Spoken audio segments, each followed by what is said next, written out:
Oo, yan ang itsura niya.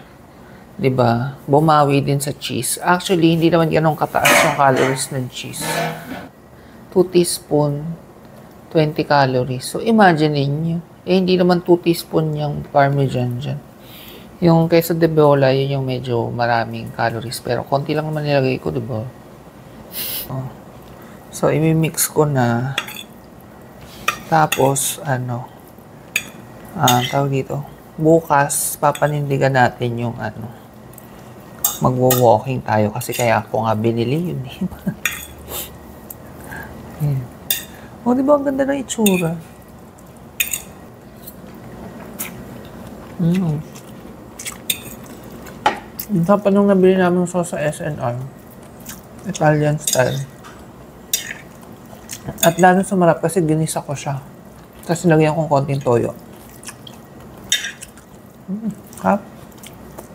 Pasta without the guilt. Kasi low carbs. Low carbs, low calorie. Kanina mga lang, nung kinompute ko to nasa 200 plus lang.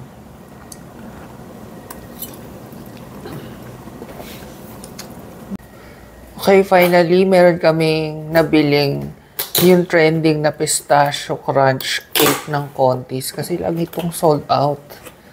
Yan. Oo, mas siya. Mas maganda i-chill nyo din kasi yan. Hindi siya runny. Sakto lang. Medyo malapot. Yan. Sakto lang naman yung dami niya. So actually, birthday cake ko to. Kaso, 5 days delayed siya kasi nga na out of stock. Kailangan mo na kantahan mo ko. Happy birthday to me. Happy birthday to me. Happy birthday. Happy birthday. Ay, si baby girl.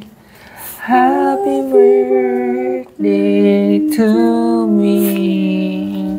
Blow, baby girl. Bati si baby girl. Mag-wish pala ako. Eh. So, tanggalin na natin to kasi i-open na natin siya. Wish ko lang wag siyang sumobrang apaw. Yung sumobra dito, oh. Yan, may scotch tape. Okay, ready na ba kayo? Tatanggalin na natin. Ayan na siya. Ganun ang pa-effect nila. Oh. Hindi naman. Kasi nga, hindi siya runny. I mean, hindi sobrang runny. Ang ganda. Iba na rin yung itsura niya pag ganyan na. Yan. Sisirain na po namin kahit na parang nakakapanghinayang sirain. Yan. Hindi rin pala kita. Ayun yung mga pistachio sa gitna. Worth it ba yung 1/4? Hindi nagsasalita si Mali. So, yan. Kumuha ako lahat ng layer para kompleto. Ay, sorry. Ano ba yun?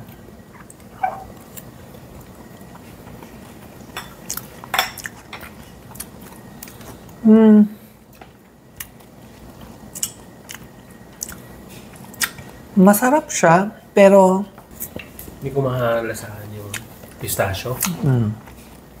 natalo na yung pistachio ng chocolate cake. Subscribe yan, Winnie. Yan, Winnie. Oh, yan na. Joke lang. Love yan.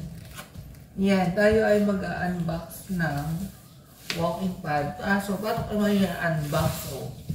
Tingnan nyo naman. Dami nakaharap.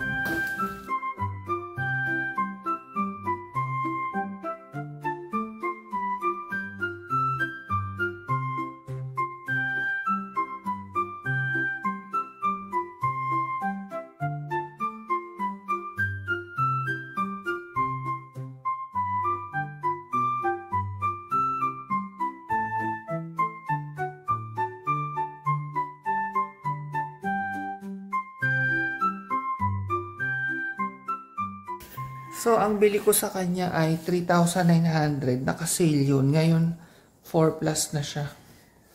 Mga 4,400 ganun. I-try muna natin. Isaksak ko kung gumagana. Kasi, importanteng malaman kung gumagana siya. Evidence natin to kung hindi siya gumagana. Ayan. Pagka ano ko, nag-on naman yung screen. So, ayan, may screen siya. Tapos, ayun yung remote. Ay, walang battery kasama.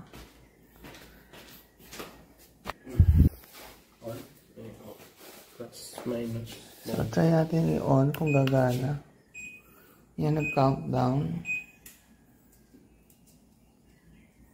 Ayan na siya. Gumana na. Wala tayo. Tapos, yung umpisa naman, hindi naman siya mabilis eh. Kaya, hindi ka naman matutumba. Ayan. Tapos, i-bilisan mo na lang pag naglalakad ka na.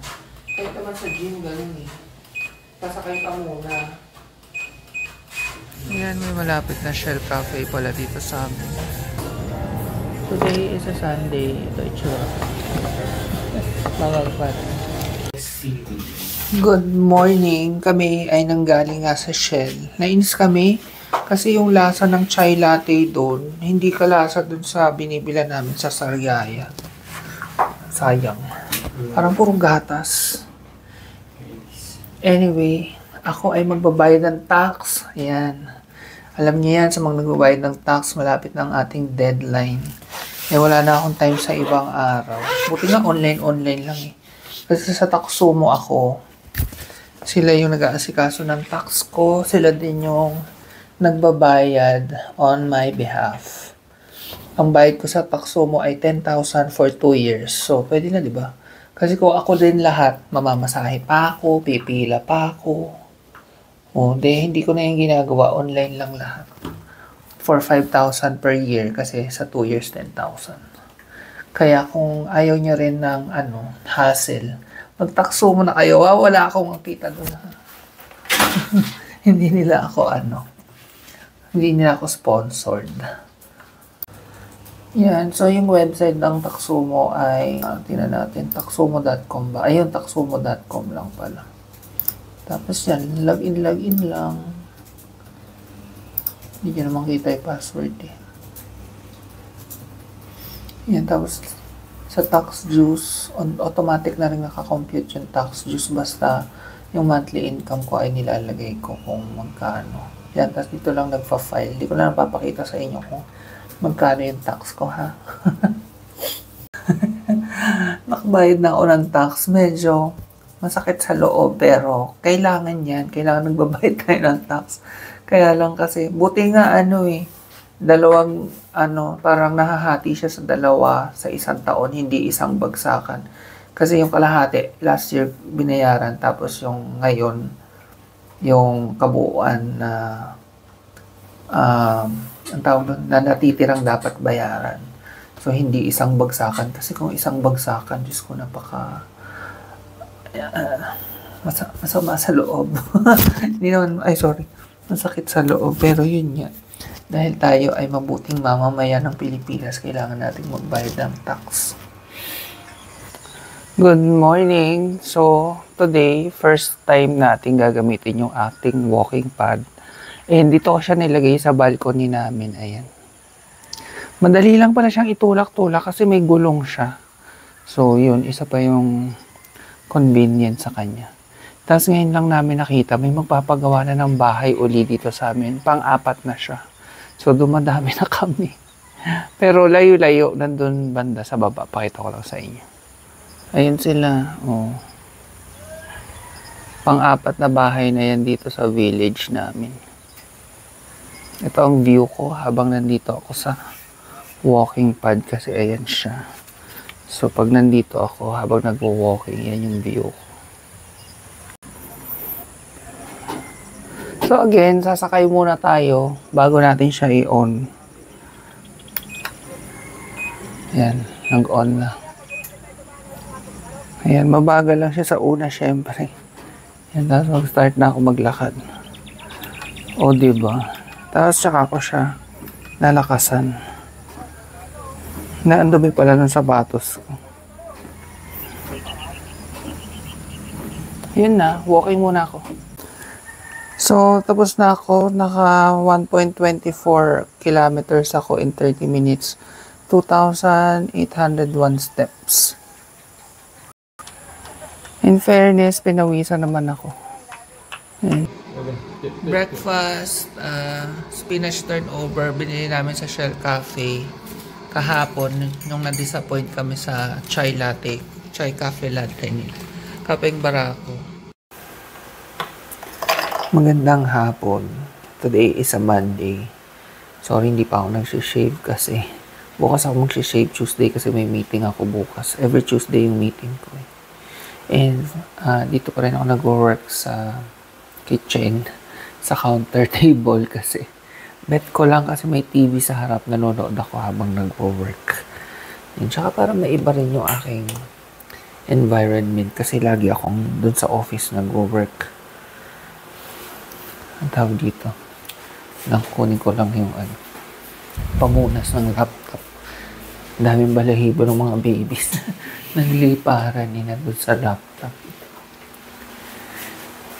Ay. Bukas nga pala is April 1 kasi today is March 31. Kung may biyahe na si Gerald pa uwi. So, by April 2, nandito na siya. If may biyahe bukas. Anyway, mag-work na muna ako. Si Mahal ay natutulog kasama yung mga baby sa kwarto. Naglinis siya dun. Kakagaling ko lang din doon, nag-siesta ako. So, snack habang nag-work. So, yan nga ang aking snack habang nag-work ako. Mga mixed snacks. Binili ko lang online. Malapit na nga pala ang mahal na araw. Anong plano nyo? Kami, baka kasi may work si Mahal sa Bicol. May project. Hindi pala work. Work na rin.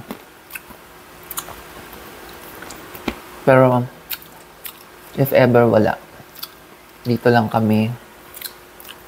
Ayun, bala kong pumuntang Kainta. Meron akong ipapakita sa inyo dun. Meron tayong secret project dun. Pero bago yun, meron nga kaming travel ngayon bago magmahal na araw. Nag-road trip tayo. Sasakay tayo ng Roro. Exciting yun. Kaya sana mapanoorin nyo. Ngayon, work muna ako ulit. It's 7 p.m. Nag-work pa rin ako. Pero hanggang 8 p.m. lang ako today. Si Mahal yung nag-walking sa mga babies kasi nag-work na ako. Pero tumulong akong magpakain kanina. Sorry, wala na akong energy. After nito, tatapusin na namin yung When Life Gives You Tangerine. 2 episodes na lang yung kulang namin. Nag-promote pa ng show sa Netflix. Ang ganda, about family kasi siya, kaya nakakaiyak. Kung hindi nyo pa napanood, panoorin nyo din. Nagluto si Mahal ng fried crab stick. Napanood din namin sa When Life Gives You Tangerine na kinakain nila. Cornstarch, itlog, salt, pepper. May nabili kaming street food. Ang baho. Bugok na something. Bibingkang itlog daw. Bibingkang itlog pero bugok yung itlog. Kakaiba. Sikat to sa ang baho. Hindi ba tayo ma-food poison yan? Hindi. Kasi kinakabahan Ang tapang ng amoy. Ang tapang. As in, ang baho. Huwag mong amuyin at lalo kang hindi ka kainin. 30 pesos to. Sarap. Huwag mo lang aamuyin. Mahisira yung mo. Pero matapang siya. Wala ng itlog. Hindi ko bet. Kasi tokwa. Hindi ko kaya nunukuin. Teka lang. Hindi ako nagluluwa ng pagkain pero niluwa ko talaga kasi hindi ko kaya. Si Mahal, May suka, okay na. nagustuhan siya. Ako, iba, hindi ko ma-explain yung lasa. Basta lasang bulok. Ganun. Sorry sa mga mahilig noon. Baka kasi may mga taga nagkarlan sa inyo. Ang alam ko doon yung sikat eh. Okay sila. Sorry. Pero lasang bulok talaga. Saka amoy bulok. Oo, pati yung amoy bulok talaga. Bakit kaya ganun? Kasi nabulok ito. Hindi, akala ko naman Penoy lang ang ginamit. Kasi Penoy, Parang kumbaga century egg na Pinoy. nakakakain ako ng Penoy. So, akala ko Penoy lang. Okay lang siya sa akin. Surprisingly, mas maarte siya sa pagkain, pero siya pa ang nakakaya.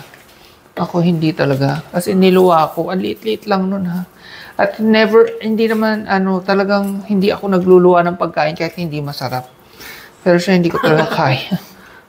Feeling ko pag Patapos na ako pala mag-work, may pinapasa lang si Mahal sa email. It's almost 8 p.m. Hanggang 8 p.m. yung work ko. And may dumating na package, share ko lang sa inyo. Napakamura nitong sunscreen or sunblock na to. Just in case kailangan nyo din. Hindi ko pa siya na-try, pero maganda yung reviews sa Lazada. Lalagay ko na lang yung... Dapat talaga mag-affiliate na ako sa Lazada, no? Kasi lahat ng binibili ko, nilalagay ko yung yung link. Ay, shit! May freebie binigay, pero yung freebie natapon. Ano ba yun? Sayang naman yung binigay na freebie. Ayan, oh. Mock up. Sunscreen din. tanggal yung takyan. Oo, ayan. Tapon siya. Sunscreen din siya na tinted. Siguro. Hindi ko sure. Pero wait lang. So, ito siya. Vita na sunscreen sa Quick Fix. SPF 50 na yan, oh. SPF 50 plus ba? Oo. 3 plus na. So, maganda siya. I mean, yung pag-block niya sa sun. Ano kaya to? Try ko nga. Ayan, oh. Natapon eh. Try natin sa skin. Ano siya? Parang makeup na sunblock. Nakakaputi. Yung freebie.